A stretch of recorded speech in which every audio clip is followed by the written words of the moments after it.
good afternoon, and welcome to Restaurant Review. I'm your host, Bob Bockelman, and can you believe 2008 is just flying by? We are already beginning in a few days Jazz Fest. Golly, this is just amazing. This year has super flown with the early Easter and everything, early Mardi Gras and early this, early that, and early Jazz Fest, although it's the same time. It's just unbelievable how quickly things have come.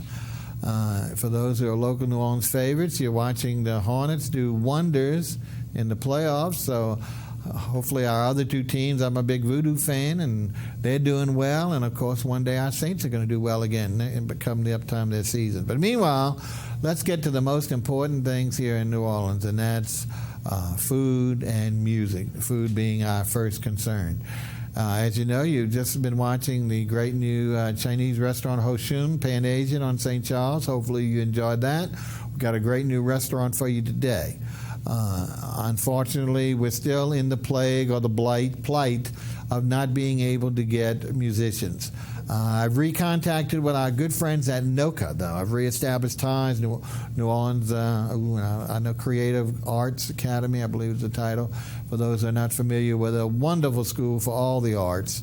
And we're hoping to be able to get not only some visual arts for the artist program, but also some musicians, again, live in studio to match our new chefs. Because that's the whole thing, is to have the whole show live like it originally was intended. Meanwhile, though, so we need to go back into our archives. And we have today, coincidentally, a NOCA graduate at this time who was still a student when he was with the show, if I believe. And we want to go ahead and we're going to hear 3 songs from him today. I hope you'll enjoy him. I know I did then, and I enjoy seeing him again. So let's open it up and see what Alex Mull's going to do for his first song.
Okay, that was Alex Mull. As we mentioned, some New Orleans NOCAS students. I'm sure they've graduated by now because I really don't even recall what year they were on the show, but I know it was way pre-Katrina. So we are hoping they're successful and hope that they return to us post-Katrina. As we mentioned, we are hoping to get some NOCA students too, but please don't hesitate to let us know of any musician that you might can to appear on our show, because we really need them to supplement our program and to round it off. Okay, but let's get to the real live part of our program.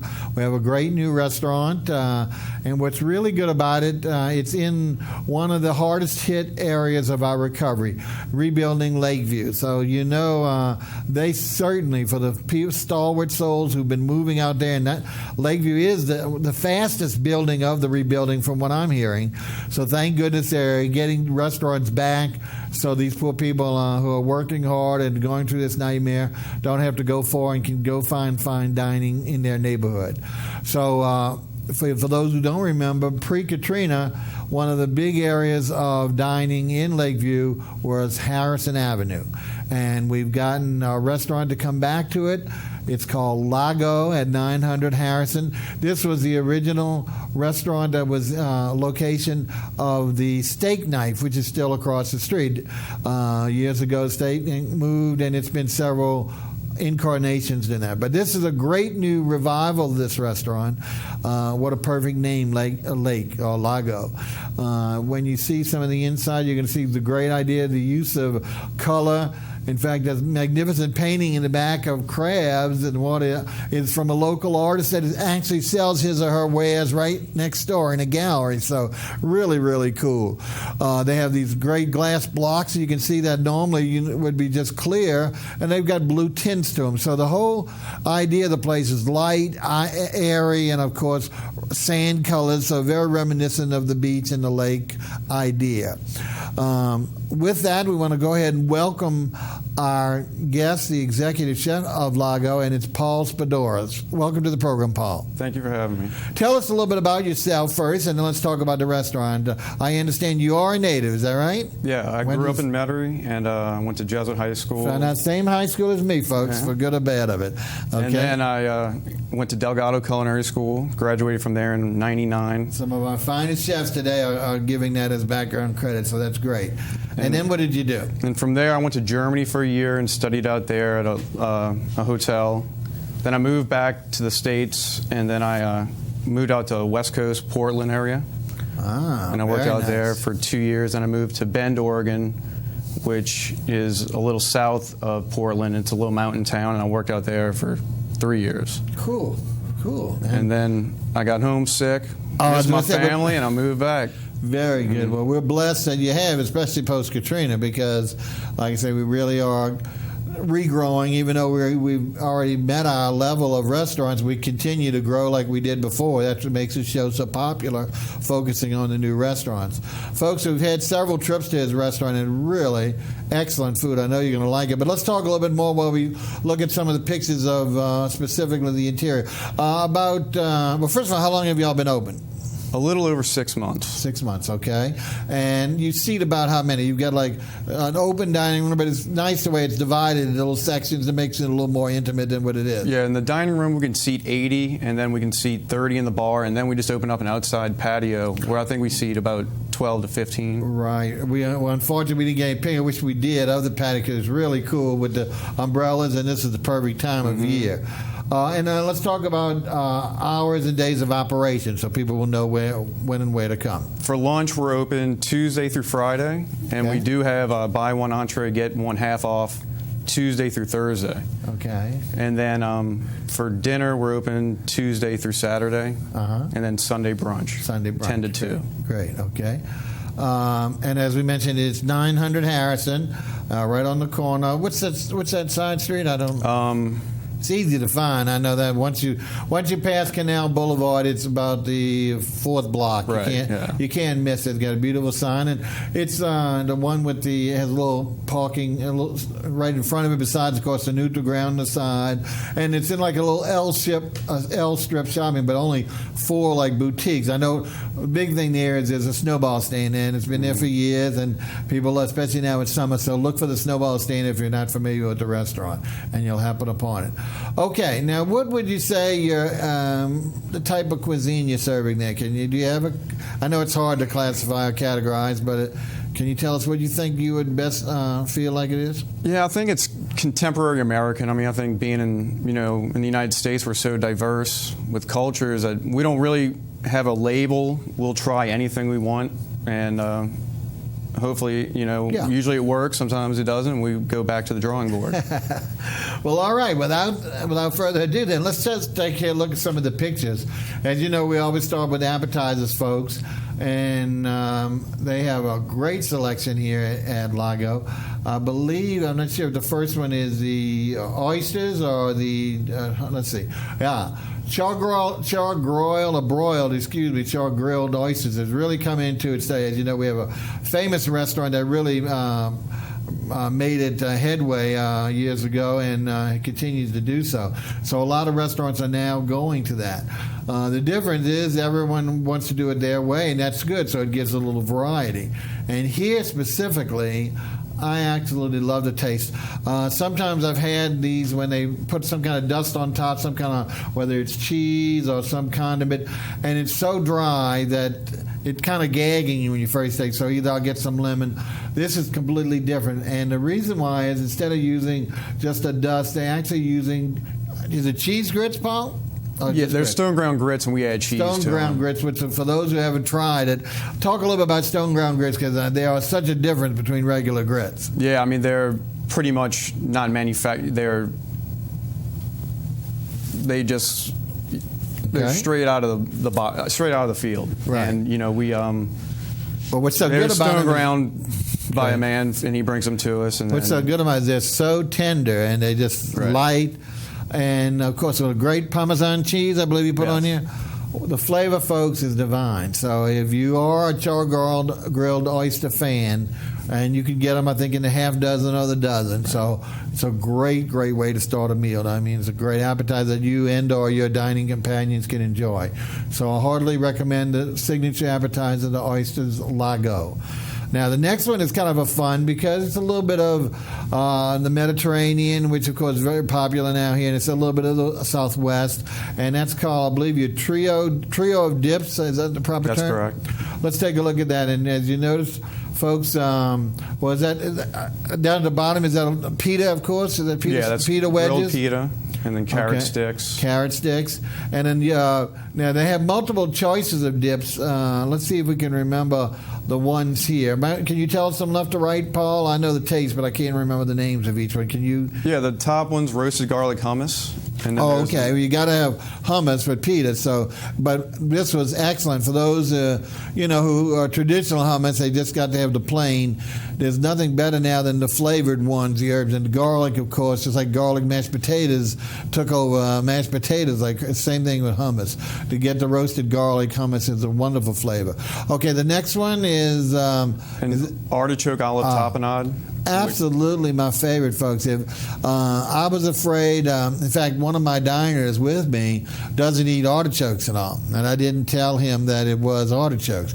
I told him, you're not going to believe the great taste of the olives, and sure enough, the Kalamata olives do all much more significant in the taste than the artichokes. It's so light and bland that you hardly notice them. So if you have that similar dislike for artichokes, you can still try this and be great. The Kalamata flavor was just absolutely excellent. Really, really good treat.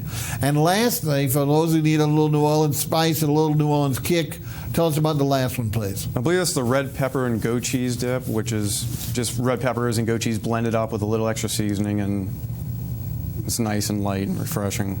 Okay, do you recall? I know there's some other choices. Is that right? You always get a choice of 3. Is that correct? Right. That's why it's called trio of dips, of course. Do you know what some of the others might be for the folks? Yeah, we have a pico de gallo and then an avocado mousse Well, for those who aren't real Mexican fans, not familiar, why don't we tell them what pico de gallo is? It's pretty much a basic tomato, onion with cilantro and lime mixed together. It's refreshing, light, fresh. Yeah, especially now with the summer coming on, it's very reminiscent of the islands or whatever. It's a very, very cooling, but still a very Central American Latin dish. And the last one you mentioned was sun-dried tomato basil. Oh, okay. Well, tomato basil, of course, has become such a standard in the industry now for everything, for soups and all. So I'm sure that's good. So there's another one, great one. So you have, especially if you have a few people at your table, this is a great way to start it off, to have the ability to. Now, also, weren't there also some blue chips in there? I know we didn't do justice in the picture, folks, but if you caught the dark triangles right above the trio of dips, were actually those what I call blue corn or blue grain tortilla chips. So if you don't care for pita or you want to something harder, then the blue corn chips are, of course, a tremendous way to dip. So it gives you a lot of variety here. Great way to start your appetizer. Okay, now I think the last one we did was a little Asian influence. I think it was a pork wonton. Let's see if we have those. Yeah, great looking dish. Tell us a little bit about specifically these, and we'll comment on them, please. There's just pulled pork that we add a little, kind of like a teriyaki sauce to it with some vegetables, give a little crunch. And then they're just deep fried with a sweet chili sauce. So the vegetables and all are inside with the pulled pork? Right. Right. And then the sauce is a kind of a sweet sauce. Right. Great. So there you, again, kind of a Mexican with the pulled pork, but then Asian with the wonton. So a little bit of fusion there, but really a nice treat.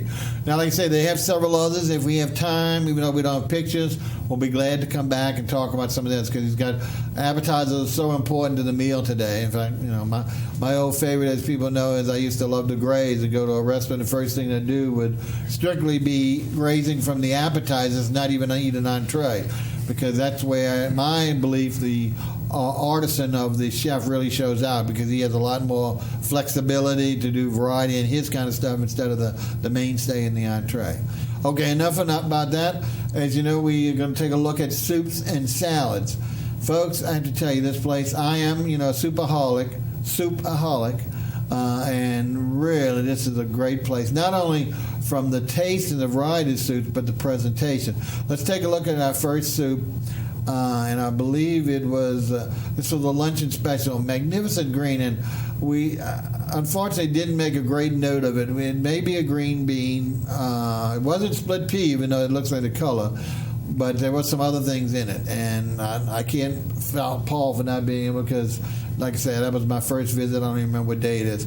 But what I want to emphasize to you here, and we'll see the other two soups, which will do justice, is this magnificent soup bowl or plate. As you can see, I call it a soup well. Somebody else said, it looks like an inverted hat. It's got a great broad level surface on the perimeter. But you won't believe how deceptive this looks. Like, that's just a little tad of soup there. It's a deep well, and it equals, I'm sure, any size bowl that you can compare it to. So it's not a cup where somebody says, it must be equal to a cup. It's not. It's a bowl. It's deliciously deceptive because of the depth of the bowl, of the well itself. So heartily encouraging. Let's take a look at some of the soups that we remember the names. We've got two more soups for you. And let's move on to the next one. The next one, this I believe is the French green bean and potato soup. Right. Is that right, Paul? Tell us about this. This was highly tasty. It was a beef broth soup with herbs and spices in it, and then just fresh green beans and roasted potatoes. Excellent. Just light summer. It definitely, it sounds like it would be, most of us, of course, when we think of potato, we always think of a heavy cream soup. No, just the opposite, light broth. So to me, very French, I thought, and of course, very, very light and flavorful. The two mixed together were really excellent. Now, the next one, will probably, again, the picture won't do it justice. He does keep one soup on the menu stand, and is it corn and what kind of corn biscuit? And crab bisque. Corn and crab bisque. Like I say, the picture blends in. Tell us anything different about yours and entice the folks, because the picture, like I say, is not doing it. Yeah, we like to do, we keep it a little spicy. We put about 3 ounces of crab in each one, and then we make corn stock and crab stock. Add that all together, reduce it down, add a little bit of cream. It's still really light. It's not real thick. just thinking about summer and keeping it fresh and light. Great idea. Going. Well, as you know, there's nothing better than a soup or appetizer having crab in it, so that's a great idea. I didn't taste that, one of the diners did, but I can say I know it was good. They were raving about it all along. And I do apologize for the photograph because, again, unfortunately, it's hard to develop when it blends in so well with the dinnerware. Okay, again, we're talking today to Executive Chef Paul SPADURA, of Lago, which is a great new restaurant opened in the 900 block of Harrison Avenue. Parking's very convenient on the side and also, as you know, in the meeting ground. This is a great new restaurant for Lakeview. Lakeview is sorely in need of growth, not only from the population, but also from the restaurants. So only very few came back, so it's good to see some new ones coming in, and we can heartily recommend this. We'll tell you, every time I've gone, there's been a very nice crowd. So they're doing something right, and that specific is the food. All right, now let's take a look at our salads. Again, he's got some nice salads to select from, but specifically my favorite salad of all is a niçoise salad. And he does a shrimp niçoise. Let's see if we take a look, and I'm going to ask him, is that not shrimp niçoise? No, that's the pork. That was a special we had, a pulled pork salad. Well, this was one of the other salads. Tell us about this one, and then hopefully we'll find the shrimp niçoise. It's a barbecued pulled pork, and then we tossed it with Asian cabbage and Asian slaw basically, great. And topped it with fried wontons for crunch. Excellent. And we had a little wasabi aioli around the sides. I knew I tasted for a little heat. Well, to me, that's one of the great new dishes is pork combinations in the Spanish tradition is the pulled pork with the Asian slaw. It sounds like a funny fusion, but it really is a great local restaurant that does tacos, does that combination, and to me, I won't eat anything else there but that, so that's how great it is. And then adding one more dimension by bringing in the Japanese wasabi. For those who don't know what that is, that's the green horseradish that really opens up your sinuses. If you've had horseradish and you haven't had wasabi, there's a huge difference. So this is a great new combination of ideas putting together, giving you an entree salad. But now let's see if we can go back. Hopefully we have a picture, I know we've seen it, of the shrimp niçoise.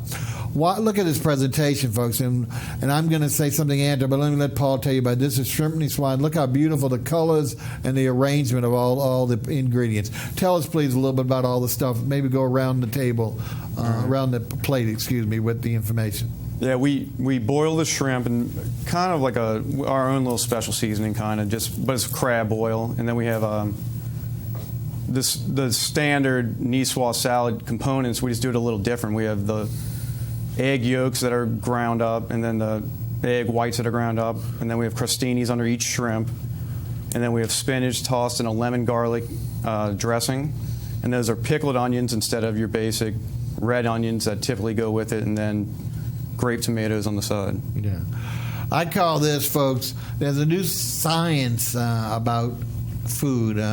Part of it is technological, and the other part is I call it deconstruction. And what they're doing here is taking the original niçoise salad as you see it, deconstructing or unassembling it, if you want to call it, to its basic elements, and then putting it back together in a different format, whether it's with different ingredients or a different format. And usually the new technology is not only deconstructing, but a lot of them are using all kind of scientific stuff with foam and chemistry to try and develop new cooking. Well, we're not there yet, thank goodness, in New Orleans, but the idea of deconstructing here and reassembling into something new is absolutely perfect here, and this is one of the first few areas I've seen New Orleans do that. So you'll be on the leading edge if you get to come out there and taste this situation. As he said, he went over each thing. So hopefully, if you've had a shrimp or a French salad niçoise, you will know what to compare to, because if not, you don't have to enjoy the salad. But I'm just saying, it really is excellent to see how he's taken some of the same ingredients and repackaged it for you in either a different flavor or a different look, but adding up to just one of the best tasting salads I've had in a long time. So I heartily, and I know a lot of the ladies during the summer will go to niçoise salads because it's quite filling, having all the vegetables, having the egg, and so it is filling, but without necessarily being heavy, and that's what's so good about it. That's really so, folks. Please do me a favor and at least try that salad if none of the others. And we'll, like I say, if we have time when we come back, we'll try and go over some of the others, because he has some of the traditional ones, Italian, Caesar, etc., and we'll go over that. But this is my best bet for the salad of the month, really, here. All right, now let's take a look. Again, we're talking to Chef Paul from Lagos, and we're going to actually head into the entrees. Now, as we mentioned, they do have lunch, and the luncheon menu has some things from the evening menu, some things that are not on the evening menu, and sometimes specifically sandwiches. I have to admit, we did not try any sandwiches, and we're not presenting it to you. Not that we don't like sandwiches. It was just, we always like to show you what the plate menu looked like. If we have enough time, and we go and get a photograph of a sandwich. So again, that's even another reason for you to try it at lunchtime if you're a sandwich person. And if we have time, we'll mention some of the great sandwiches he does. But the luncheon special that I tried was a beef brisket. One of my all-time favorites is brisket. So when I see it wherever I go, I usually try and sample it. Let's talk about this particular dish. We slow braise the brisket for about 3 hours till it's just fork tender, and then we make a honey barbecue sauce, add a little whiskey to it, and then we have a sweet potato bread pudding that I made the recipe up a couple of years ago, and I love it. It's my favorite one. You can eat it for dessert if you want to, and you can eat it for any time. Excellent. And folks, now here's something that we found different about this. Not only the taste, but actually even the brisket. Most people, when they go find brisket, it's going to be almost like pulled pork. It's like a shredded, very thinly sliced. Here, if you notice, it's different. It's 3 or 4 beautiful wedge slices of great beef that have been cooked and then saturated with this great sauce. So it's totally different from what I've done locally in a brisket. So again, here's a new treat for you, a new way to eat brisket. And then again, over these great ingredients, the idea of sweet potatoes, which we all love with it, putting it into a bread pudding that's either dessert edible, you've got something tasteworthy. So again, this is standardly on the lunch menu, but I know sometimes you can also get it other times. But that's the beef brisket lunch. Now let's move to some of the dinner menus, and I think the first one is scallops. Is it the seared scallops? No. The pork. This is the, wow. One of my diners had, this is the double cut pork chop, I think. Is that what you tell us? Yeah, is that what you call it? It's a double cut. Tell us a little bit about it, and I'll make some comments after you. We brine the pork to make it juicy, so we do a 3-hour brine on it. So even if you order it well done, which I don't want, but it still holds juice and it holds in the flavor. And then underneath we have a sweet potato Yukon Gold gratin, which we make to order. It's got 3 different cheeses: Parmesan, Manchego, and white cheddar. And then there's a mushroom, wild mushroom, and whole grain mustard ragu for the sauce right in front of it. And then it's just garnished with a couple sweet potatoes. Unbelievable. When it first came out, and I thought we had taken a couple of angles here, but maybe we didn't. It really looked like the pork chop is so low, it really looked like the pork chop was stuffed. And I said, wow, it's double cut and stuffed too as well. But then we noticed it was strictly the placement, but actually delicious. And pork, as you know, if cooked too long, has a tendency to dry out, and really you shouldn't. If you're a well done person in your meats, you probably shouldn't eat pork much at all, because that's going to dry it out. Here it's super tender, super moist, and 2 of the hugest slices of pork. My dining partner couldn't get over how much. He says, I don't know which one not to eat so I can finish the pork chops. But he did taste, and I know I tasted the Yukon Gold potatoes, and that was delicious. So this is absolutely a great comfort food level of a dish that is very popular. Double cut pork chops have been popular for the last 10 years, if not more. So if you really got a heavy appetite, certainly recommend this. But now let's go see if we pick up those scallops. Let's see if those are next. Yes. And I was recommended by the owner. These are supposedly seared. And I tell you, folks, scallops are not my favorite. That doesn't mean I don't like them. But at the same time, some scallops I've eaten, and I don't want to be disgusting, but it really just tastes like a glutinous, fatty mesh. Not really much flavor, but just keep chewing and nothing satisfying. The two things that I noticed about that made me really crave this particular dish as I tasted it was the ability, one, the size of the scallops, which, like I say, usually makes it worse for that condition. Just the opposite. Everything was very, very tight, consistent. The flesh was actually something that didn't dissolve in your mouth. You actually were able to chew it. And then the searing of it actually gave the flavor to it. Because of itself, it really doesn't have much flavor. It's strictly consistency. So they finally hit it on the nose here, folks. And I think if you're a scallop fan, you're going to go berserk. But if you're like me, that I don't mind if it comes with a dish, but it's not a dish I'm going to order of its own. Here I accommodated the owner, and I was surely glad that I did. Now tell us, and not only that, what it's paired with, I could have just eaten the scallops and been happy, but the pairing is even tremendous. Tell us what it's over, and anything else, any other comment you want to make about these great scallops. Well, it's in a ginger fumet, which is basically ginger in a fish stock that's cooked down to the right flavor. And then we toss it with fresh vegetables, pretty much any local vegetable, and we keep it crisp. We don't overcook them. They're pretty much almost raw when we put them in there, and that's tossed in rice noodles. And then it's just topped with cilantro, and that's it. Okay. Just nice and fresh and clean. Excellent. Very light. Almost Asian. Yeah, it's got a little Asian. They almost bordered on Asian. So, and that's what made it even more so. Because my first scallop I ate was strictly away from anything else, independent of it. Then the other one I actually tipped into the sauce. It brought it even a step higher because it was just really delicious. So what I'm saying is here, independently or together, just even heightens the drama of this food dish. So definitely recommend scallops, even for those people who are not a scallop fan. Now we have a little more time, so why don't we do this? Why don't we address a few more of the entrees? And then we're going to let our our little band come back on, and then we'll touch on dessert. So do you know offhand which ones you got a great mixture of meats and seafood, which is, of course, great for out at the lake. Let's talk about a couple other seafood dishes. Which other one you want to tell us about?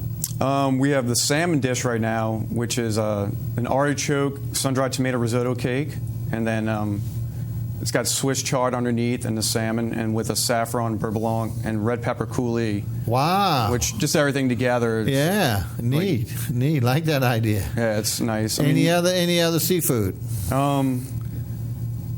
We always run a fish special, usually every night. Oh, every day? Not every day. It just depends. Okay. I see you have a red snapper on here. Yeah, we have a red snapper. Tell us some of the ways that you've been doing snapper besides your standard one on the menu. Any other different ones? Well, we've been doing fish tacos with them at lunch. Oh, really? Yeah. I wish I'd have known that. I haven't been on the wrong day for lunch, because that is one of my favorites, is the seafood or the fish taco. Yeah, that's nice. And you're using the red snapper? Sometimes we change it up. We just try to stay whatever's fresh and local. Okay. All right. And how about some of the other meats? I see you got some. Well, you have to have a chicken dish, and I'm hoping it's a good one. It's a rotisserie chicken. Right. That, have done well. I haven't tasted it, so I can't give any recommendation. But for those who love chicken, rotisserie chicken is probably the best way in the West. And what are you accompanying that with? Anything particular of note? Right now we do a twice baked potato, and we have two different. We have a jerk one and a rosemary garlic, so you have a choice of which one you want to eat. And then you're doing a jerk chicken? Yeah. Oh. Rotisserie jerk, and then. Wow, that's great. For those who don't know, jerk gets very Jamaican. It's got a little bit of a kick to it, spice to it. Yeah. And you do a rotisserie style. Yeah. Oh, great. Even excellent. Okay. Any other Well, of course, you have to have a steak. That's the other thing. I see a filet on there. You want to tell us anything about? You have any other? The flat iron steak's a great steak. Go ahead. Let's talk about that because people, we're all familiar with a filet, and there's nothing wrong with that because as long as it's good, that's the key. But last few years we've been experimenting with steaks that like hanger steaks, and we've explained that. But a flat iron steak has a wonderful, I don't know if it's true or not, but at least a mythological origin about it. Tell us about your flat iron steak and if you know what I'm talking about with regard to the origins for the audience. Well, we grill it. I recommend it to eat it at medium because it's just the perfect temperature, and we slice it to order for. And what type of steak is it? Excuse me. It's from the shoulder. The shoulder. Yeah. So it normally would be a tougher part than the regular good steak. Go ahead. And then we put it over a black bean and corn makshu, and then we have a chimichurri sauce, a cumin sour cream, and then chili oil. Went Spanish on this. Yeah. But I'm sure you don't do it in the oven. For people who don't know, the flat iron steak was, and again, supposedly old wives' tale was that actually the old times heavy irons that you iron clothes with was put on the steak to just like you would pound it to tenderize it as it was. So it was the pressure and all would keep it down, and as it cooked, it would get it closer and closer to get it more and more tender. So that's where it came from. But basically, it's a shoulder cut steak, and if it's not cooked properly, you're not going to like it because it'll be too tough for you. But it sounds great, and what a great idea of mixing it and putting it with the Mexican, because Mexican sauces are so popular right now with regard to our history. Let's see. Real quickly, let's mention a couple of the luncheon sandwiches because we only got a couple of minutes because we really didn't do anything at all. So for those of people in the luncheon area neighborhood would want to try, if they don't want a salad, they don't want a plate dish, what kind of lunch sandwiches are you doing? We have a California club which comes with avocado, romaine lettuce, turkey, bacon. Good. And avocado. Sounds good. Yeah, it's nice. And I saw a Reuben. You do a Reuben? Classic My Reuben favorite. on rye. Okay. Which is always a good Any one. others? And we have actually a pulled pork wrap, which comes with Asian slaw. Yeah, with the slaw? Yeah. Great combo. It's great. Okay. All right. Well, folks, again, we're talking to Chef Paul SPADURA of Lago Restaurant on 900 block of Harrison Avenue. Been open a few months now, he said. It's open, as we talked about, lunch through Tuesday through Friday. So that means it's closed on Mondays, right? All day closed on Mondays. Dinner Tuesday through Saturday evening. And when we come back after desserts, we'll talk a little bit about it because we have a couple of pictures of the brunch that they've instituted that really is worthwhile. And we needed that point. So let's go ahead and break. Let's go hear what Alex Moe, that great little band from Noka, has, and we'll see you on the other side.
that was the Alex Mull Band from Noka and their parts, and we appreciate it. We'll catch them one more song at the end of the show.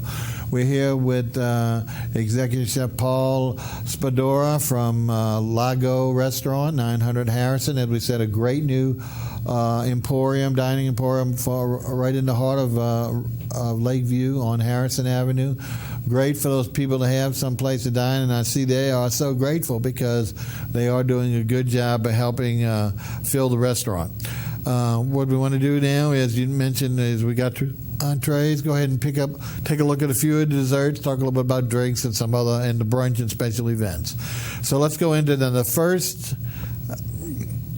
dessert. I do recommend that either you haven't eaten much or maybe just had a cup of cold in there for just coffee maybe in the afternoon and a dessert, because this is or you have 6 or 7 people at your table that you want to split. This is so heavy. This is so much, so delicious, but it's a shame you cannot do justice if you've eaten a regular meal here. And this is a strawberry shortcake, in which we all say, oh, that's not a big deal. We hear that all the time. Take a look at this and let Chef Paul tell you the amount of stuff in it. Just unbelievable, the flavors and the taste. Tell us a little bit about it, please. That's actually the Dente Dolce. And I'm about to say, this does not look like the strawberry shortcake. So let's go ahead and skip forward. Let's go ahead and talk about this one. I'm sorry for that prelude on the wrong dessert. But at the same time, this, to me, couldn't remember the name of it, but I compared it to a Spanish dish called tres leches, which is 3 different types of milk, cake or bread soaked in condensed milk and others. This is not that, but there is a similarity with a whole different taste. So tell us about this particular dish, please. This is actually a family recipe of the owner, Brad Dar. Oh, okay. His grandfather used to make this one. Great. And it's brioche bread that's soaked in condensed milk with honey butter. Right. That is broiled in the oven, and then we serve it with ice cream. Excellent. Honey butter, folks, if you haven't tasted, in fact, it's served with on brunch certain items. It's 2 of my favorite tastes together, honey and butter. So really, really good. Some people say it's a little bit like pound fardeau, lost bread. It's similar to that, but it's unique in its own thing. The brioche bread is just the perfect selection for this dessert, and especially where it soaks up that condensed milk, and that's where the similarity to tres leches. Let's see if we're going on to our third dessert, or if we can back up, or see if for some reason it's out of order. That strawberry shortcake, or we're going to be looking at a bread pudding. Let's take a look at that second dessert, please. That's the bread pudding. That's the strawberry shortcake, huh? Bread pudding. That's the bread pudding? Yeah. Okay. I still can't see red. That's what I'm saying. Okay, this looked a lot like, tell us about the bread. I didn't eat this. My other diner did, so tell us about this particular thing. Looks like another big dish. Yeah, we usually change this every week, but I think this one is the golden raisin walnut, and then we have cinnamon ice cream on top, and then a little berry sugar. Wow. And I believe with bread puddings, they should be moist, not so dense, more custardy than bready. Ah, good. So it's more, melt in your mouth. Yeah. And I really don't normally eat bread pudding for that very same reason. Right. If it's if it tastes like bread. Now, even though I might be contradicting myself in the previous dessert, because brioche is a bread, but brioche tastes more like cake to me than bread. Mm-hmm. So if it tastes like bread, I'm usually not going to eat it. All right. Now let's see, Director, if we can find one more. I thought at the beginning of that series I know there's a strawberry short. No, wrong direction. Can you back it up too? See if we. No, back up. All right. Well, let's talk about the strawberry shortcake, even though we can't, again, show you this magnificent. This thing is huge, and it's as heavy as it is huge. I guess I shouldn't be describing it as such, but it surely is. Tell us the way you differ in a typical strawberry shortcake and yours. I know what it is, but let's see what the audience has to hear. Yeah, when I was thinking about the summer's coming up, and I wanted strawberries, so I love biscuits. And I love cornbread, so I made a cornmeal buttermilk biscuit. And then we just put macerated strawberries on that, or macerated in balsamic vinegar. Right. And a little salt and a little sugar, and then a honey mousse. That just soaks up everything to make it nice and moist. Unbelievable. This is, instead of, most will use like whipped cream or maybe creme fraiche. this is where the real distinction is, and that is this honey mousse.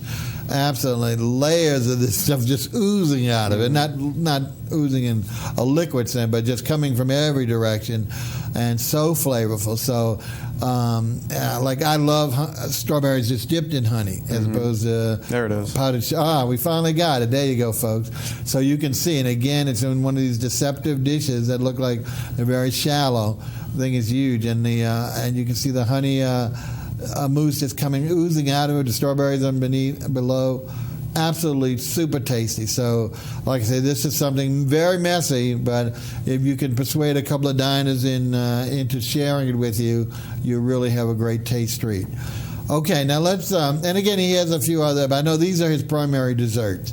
Let's talk a little bit about, because there is a magnificent bar. We didn't photograph the bar in the front of the restaurant. Again, done beautiful with the little lights and the blue color. Really, almost like a giant aquarium, a tank. It really is fun to see.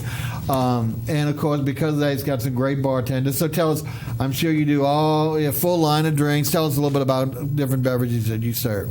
Well, we'll do anything we can, but we have happy hour every night. And we feature a special drink like martinis or all the margarita. Every day it's a different drink. Or excellent.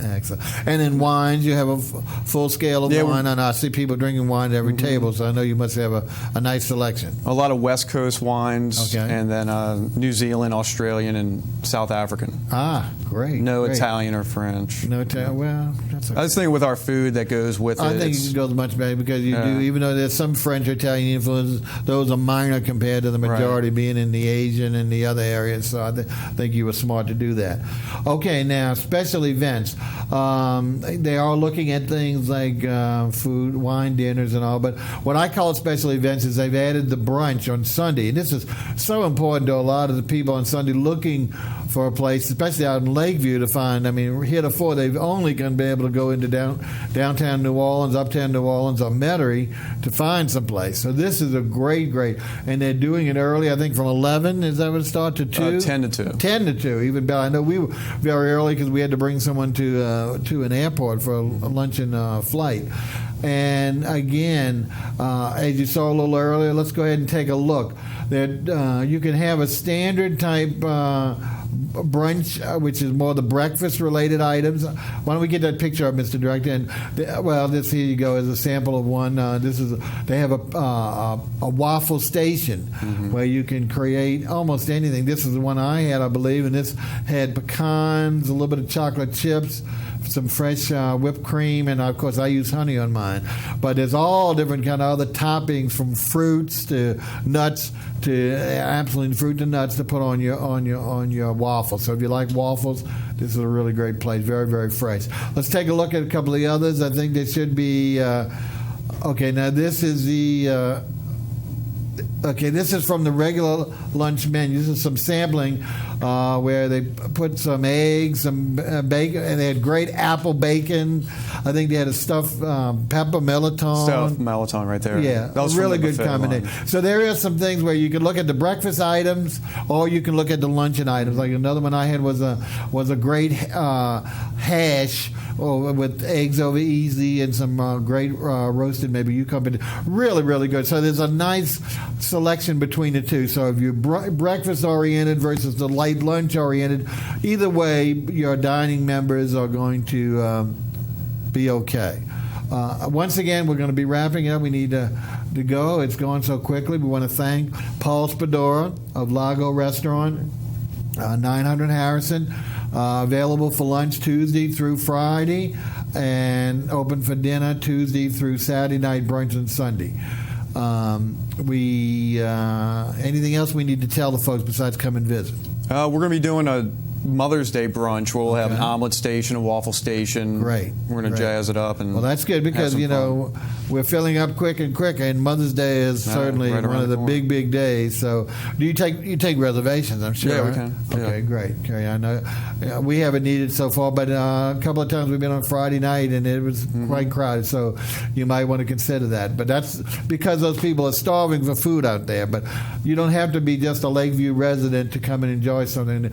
All the old memories of going out toward the lake for New Orleanians, you can do that and take a ride to the end of the lake, straight down Canal Boulevard, and have a lovely evening. And now he's got, like I say, the patio dining.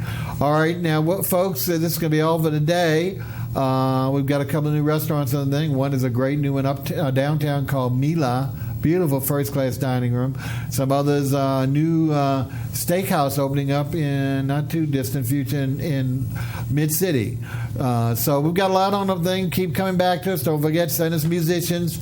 Now we're going to go ahead and let Alex Mulband take us out, and we'll see you at the restaurants.